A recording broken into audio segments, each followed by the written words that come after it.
Hello everyone and welcome to another Quinny video. Today I am providing some tips for once human players on how to quickly level up and advance your skill tree in the game.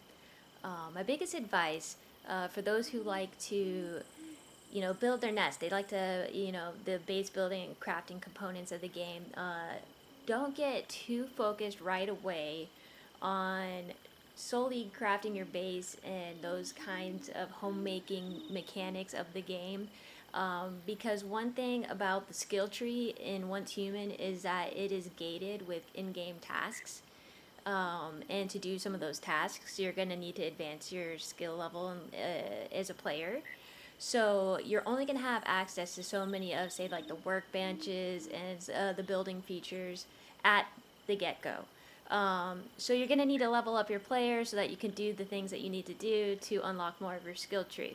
So how to level up your player? My biggest advice is to simply do the tasks. They have a great set of tasks list that you can follow. You press J and it brings up your journey menu and you can see all these tabs here at the top. So you can track your tasks. So the Stardust journey, this is the main storyline. This is going to get you to the parts of the game that you need to do in order to unlock more of your skill tree, and I'll show you a little bit more on that in a few seconds. World tasks, these are side quests. Who doesn't love a good side quest?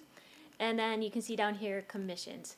So everything that you do in this task list is going to reward you with some XP. And of course we need the experience points in order to level up as a player. So I would say my recommendation for starting out, if you want to level up your player quickly, is going to be to focus on these tasks here. And to get your side quests and your daily commissions, you want to talk to everybody that you can in town. For example, in each settlement, you will find somebody that has this list icon above their head. And when I say settlement, I'm talking about the places that have this teardrop and gear icon over the location. So when you start out, that's going to be Deadsville and Dayton Wetlands, but as you progress further in the game, you're going to see that Broken Delta has Myers Market, and Iron River has Greywater Camp, and I haven't quite unlocked Zone 4, even though I beat Araxium yesterday. So each zone, each region has their own settlement, and from each settlement you will find somebody that has this icon over their head, and when you interact with them, they're going to give you daily tasks. And I would just recommend clicking on all of them, put them all in progress, and you will just keep in mind you need to do these tasks in that particular region. So if you're like me and you have multiple regions unlocked, you need to do these things in that area. But as you can see, you can get this many bonus rewards here. That's the max. So farm these. You can see each one of these comes with good amounts of experience points.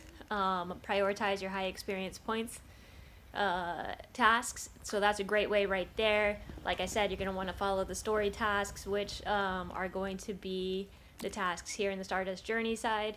And then you're going to want to talk to people in town because you are going to get tasks from other NPCs in the game. For example, I've already done the task with Lo, but if you talk to him, he's going to give you a side quest, and it'll appear right there in that world tasks menu. So talk to people, get some tasks, focus on doing those, and of course anything that you unalive in the game is going to give you experience points as well. Second thing, and I didn't realize this right away, is that as you're doing tasks and you are doing things in your base and homemaking, focus on this journey page. Click J and press J. And look at this page. You can farm these tasks. Use this as a little to-do list because each one of these comes with rewards, and many of the rewards, as you can see, are experience points. So farm these. It took me a couple hours before I realized that these were just sitting here because they're not automatic. You need to come into this menu and claim them. So as you can see, I've claimed all these ones up here because I've been working these like a to-do list, but they will have this little present icon when you have unclaimed rewards. So you're going to come in here and you're going to click on the one you did, and then you're going to press F or click on it to get the reward. So if you haven't seen this page, make sure you check it out because you probably have a lot of XP just hanging out right here waiting to be collected. You also, in some instances, get star chrome here.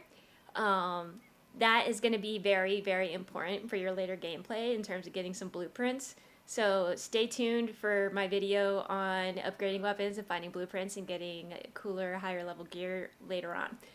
But for now, use this as your to-do list on how to get some XP. It's easy farming.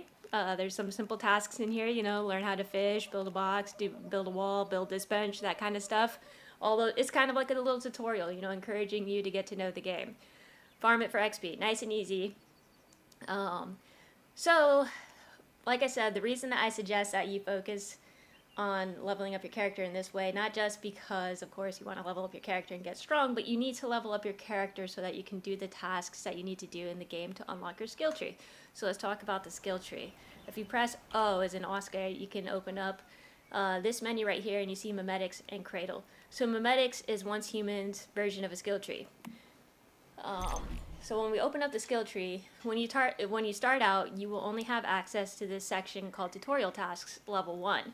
So it is going to cut off, and all of this down here will be grayed out for you when you begin. You'll be able to go through each of these little sections: facilities, tactical supplies, fortification, logistics, and the territory construction to start. But this is why I say, you know, for those of you, especially those base builders in the group, you're not going to have access to stairs right away. So you're going to need to unlock a few things, and you're going to need some leveling up to do the tasks that you need to do to get to this section. So you need to have a little bit of a split focus at the beginning. So what do I need to do to unlock my skill tree, you might be asking. Again, you got to follow that main story, that Stardust journey. And what unlocks your skill tree, the next level, are these things over here. So you can see they actually just renamed this, I'm realizing. So now they've called this Ravenous Hunter. It used to be called Foul Shadow Hunter, I believe, but now they're calling it Ravenous Hunter. This is a dungeon, and this is what you will find. Let me pull out to the map real quick. You'll find this following the storyline, so this is no big surprise. But right here, the monolith agreed. You'll learn about these things through the story, the various monoliths. But most of the skill tree aligns with completing the different monoliths. If I, hover over each of them, you'll see that they align.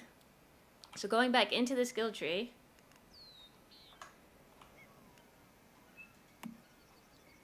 you can see that I did the first dungeon, I beat the Ravenous Hunter, so I unlocked the second portion of my skill tree, following, again, that main story, Stardust Journey. And then, again, the third boss here, Treant, I beat him. He was the next monolith, following that Stardust Journey. But you need to continue leveling up your player to get strong enough to beat these dungeons and to fight the monsters in these areas. Because, for example, Treant, he's in that next region. He's in that Broken Delta area. And Araxium, who I just beat, and I'm just working on this part of my skill tree, is in Iron River. So again, next level mats, next level of monsters, you want to continue leveling up your character to gain access to more of the skill tree. So it kind of forces you to not only level up, but to progress your story. So you need to do this hand in hand. So anyways, I've already gone on too long about this, but if you have any questions on best ways to level up your characters, or to open up your skill tree, please, make suggestions in the comments, ask any questions in the comments, or you're always welcome to join one of my live streams and fire your questions away. Whenever I'm live, I'm always happy to help. If this video has been helpful at all for you, please drop a like, maybe a sub, and I will catch you on the next one. Thank you so much for watching.